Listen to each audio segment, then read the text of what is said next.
तो बच्चों देखते हैं आज class 9th math NCERT exercise 6.2 का क्वेश्चन नंबर 6।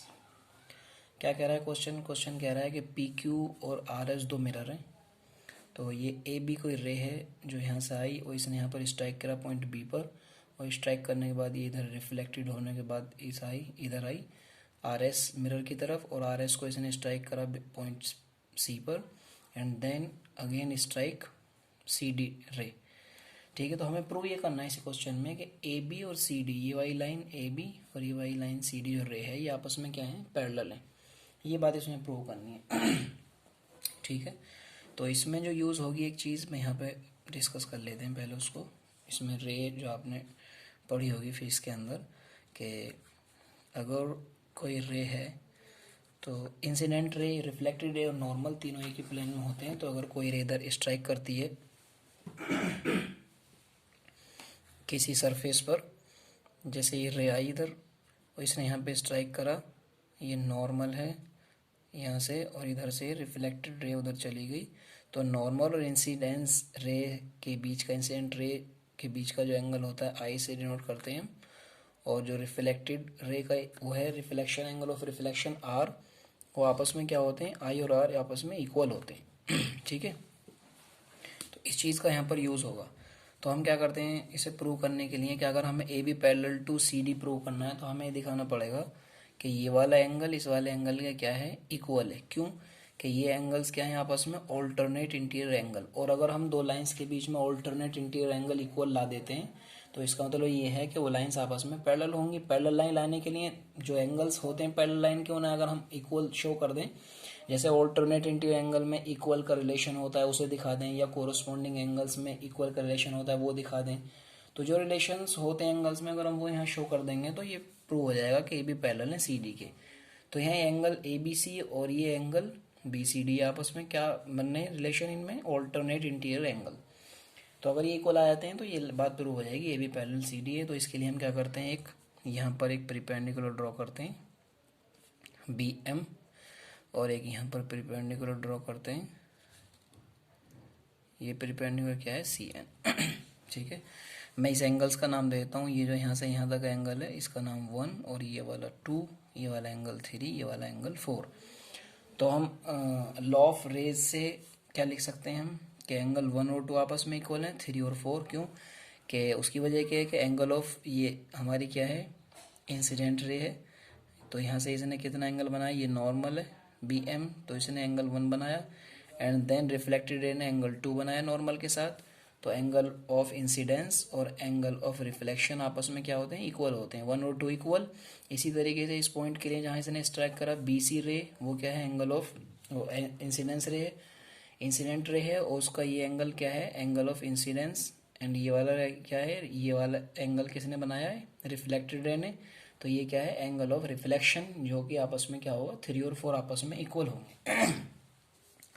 तो सॉल्यूशन में हम सबसे पहले इस बात को लिखते हैं कि angle 1 is equal angle 2 and angle 3 is equal angle 4। ये दोनों आपस में क्या होंगे, इक्वल होंगे। रीजन लिखेंगे यहाँ पे कि angle of incidence, angle of incidence are equal to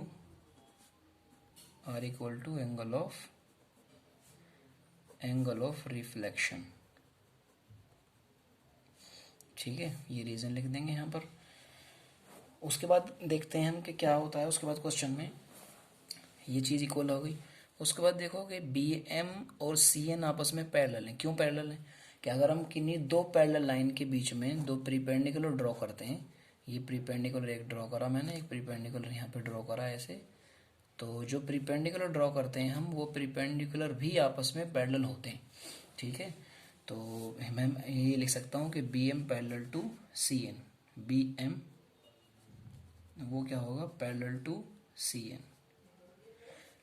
और रीजन क्या लिख सकते हैं हम, रीजन ले सकते हैं perpendicular between two parallel lines. इसका इस बात का रीजन बताएंगे कि perpendicular between two parallel lines also parallel, दो पैरेलल लाइन के बीच में जो परपेंडिकुलर्स होते हैं वो भी आपस में पैरेलल होते हैं। तो जब ये दोनों आपस में पैरेलल लाइंस हैं बी एन और सी एन, तो आप देखिए ये वाला एंगल 2 और एंगल 3 आपस में इक्वल होंगे। क्यों? क्योंकि ये आपस में क्या बना रहे हैं, ऑल्टरनेट इंटीरियर एंगल। क्योंकि बी सी क्या है, ट्रांसवर्सल है, ट्रांसवर्सल से पैरेलल तक क्या आएंगे आपस में इक्वल। तो मैं लिख सकता हूँ एंगल 2 इज इक्वल एंगल 3। ठीक है, इसको भी एक इक्वेशन का नाम दे देंगे और ऊपर भी इक्वेशन का नाम दे देंगे। इस बात को जो हमने ये बनाई थी, ये वाला जो रिलेशन आया था, इसका नाम दे देंगे इक्वेशन फर्स्ट, ये इक्वेशन सेकंड। यहाँ पे इसका रीज़न लिखेंगे ऑल्टरनेट इंटीरियर एंगल।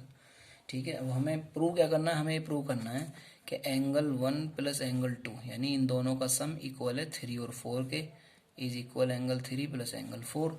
तो 3 और 4 एंगल 1 और 2 कहाँ पर है, ये रहे 1 और 2। तो मैं इक्वेशन फर्स्ट और सेकंड से, from equation first and second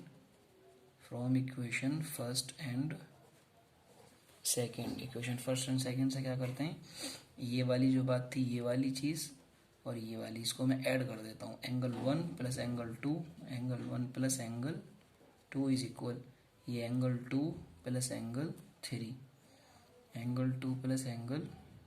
3। तो 1 और 2 तो हमें चाहिए ही इधर, 3 और 4 चाहिए इधर। तो मैं क्या लिख सकता हूँ, 2 और इस एंगल 2 की जगह पे क्या लिख सकता हूँ मैं, 2 और 3, एंगल 2 की जगह एंगल 3 पुट कर सकते हैं। तो यहाँ पे एंगल 3 लिख दिया मैंने। और एंगल 3 और 4 आपस में क्या इक्वल है, 3 और 4, तो इस 3 की जगह मैं एंगल 4 पुट कर सकता हूँ, एंगल 4। ये हमें चाहिए था, एंगल 1 और 2 इधर है। तो 1 और 2 को मिला के क्या आ रहा है, एंगल ए बी सी। तो लिख सकते हैं angle A B C is equal 3 और 4 को ऐड करके क्या आ रहा है, एंगल बी सी डी, जो कि आपस में इक्वल आ गए। इसका मतलब क्या है, ये क्या है, ऑल्टरनेट इंटीरियर एंगल। तो जहाँ पर ये ऑल्टरनेट इंटीरियर एंगल बने हुए हैं वो लाइंस आपस में क्या होंगी, सो हम लिख सकते हैं कि ये ए बी, ये वाली ए बी लाइन पैरेलल है सी डी के, A B parallel to C D. ठीक है, ये बात इससे प्रूव हो जाती है क्योंकि इन दोनों के बीच बने हुए ऑल्टरनेट इंटीरियर एंगल आपस में क्या है, इक्वल है। तो अच्छा क्वेश्चन था, इम्पोर्टेंट क्वेश्चन था। तो इस क्वेश्चन को करें क्योंकि इसमें 2-3 चीज़ें यूज़ हुई हैं, जो लॉस वगैरह हैं रे के, वो यूज़ हुए हैं। ठीक है बच्चों, तो यहाँ पर ये क्वेश्चन ख़त्म हो जाता है।